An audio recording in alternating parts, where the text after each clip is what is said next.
They got off to a very good start, the Otago Bolts, Hamish Rutherford and also Renwick.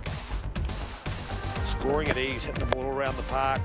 The Aces bowlers probably missed their length a bit full at times. And then a run out, Renwick caught on his heels, excellent work from Munro. And this turned the momentum. Brilliant bit of fielding. And then a big moment, Hamish Rutherford hit on the badge off a short one that really reared up from Lockie Ferguson. Kelly lost his off stump and 3 wickets had fallen. Dean Foxcroft and Neil Broome set about restoring the innings. They were playing nicely in partnership with 88 between those two. They're enjoying the extra pace. Pitch was showing signs of turn.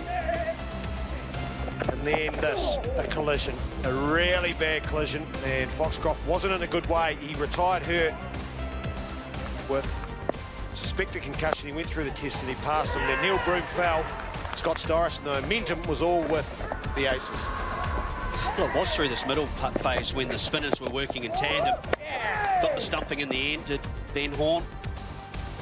Otago were 187 for 7 when this catch was taken by Kyle Jamieson. It required a rearguard performance. That was Michael Riplin. After consultation with the third umpire, wasn't happy about it. Anaru Kitchen, who played at Auckland and Eden Park, so knows these conditions well, and was outstanding. 60 off just 54 deliveries, 3 fours, 3 big sixes, and put on 58 for the 8th wicket with Jacob Duffy. Good support too from Bacon with his 24. He runs on the board. You hear it a lot in the final. Last delivery it was, the run out to complete the innings, but they are there. 283 is the score. Auckland with it all to do. Is it enough? We're about to find out.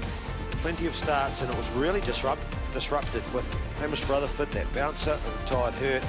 Foxcroft retired hurt, that he came back in, and what that meant was because Rutherford was ruled out of the game, 12th man, Bacon was allowed to now come into the side. Although he's a bowler, he could bat, so there's 12 names on that list. They really did miss Rutherford. Standouts for the Aces. Good to see Ferguson get through 10, 2 for 50, a very good comeback. Delport, none for 23 off 7 overs. Surprising he didn't get his final 3, but Phillips 3 for 40 off 8 overs off spin. Run chase. Martin Guptill did not get off to a great start at all. Foxcroft with a good catch.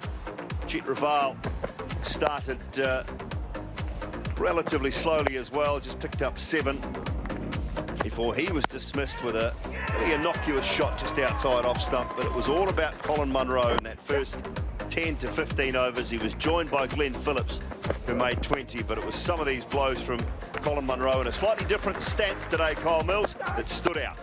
It certainly did. He had good base, he had confidence, and he just loves batting out here at the Eden Park Outer Oval, where he gets to free his arms, and he played shots all around the ground, and he got some nice assistance from some of his teammates as well. Now that was the end of Phillips. That was out. That was a good decision by the umpire, and Colin Munro went on to his merry way and picked up another 100 in quick succession as well.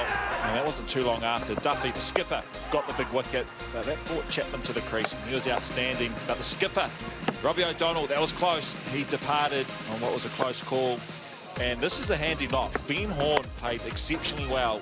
He stood outside leg stump a lot of his innings, but he played with confidence, he freed his arms, and he played a nice little superb knock until the dismissal where Neil Broome picked him up in the covers. Big blow there by Kyle Jamieson, and it was an intense wee period there between Jamieson and Duffy, and Duffy got his revenge, and Jamieson had to find his way back to the shed. But this is where Mark Chapman came into his own. He had good composure, he controlled the innings, and there was a dismissal, toppled off, hitting the wickets. And Chapman, I really liked the way he went about his business today. He picked areas where he identified he could have 4s and 6s, and this is the last over where he picked up 3 6s, and that was the last one. That was the winning of the trophy for the Auckland Aces. Yeah, superb.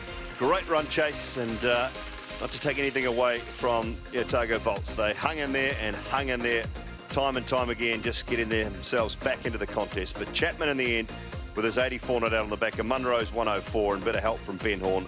Too good for the Auckland Aces with plenty of overs to spare. Duffy stood out as far as the vaults were concerned with his standout figures, 4 for 58, and Michael Rippon 1 for 49 from his 10 overs.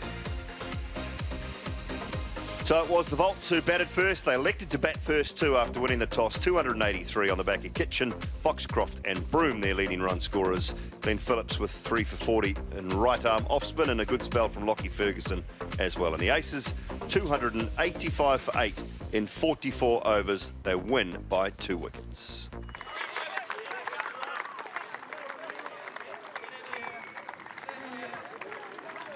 Yeah, thanks very much to Craig Cumming. Congrats to the Auckland Aces. They'll celebrate, and celebrate well, as they should.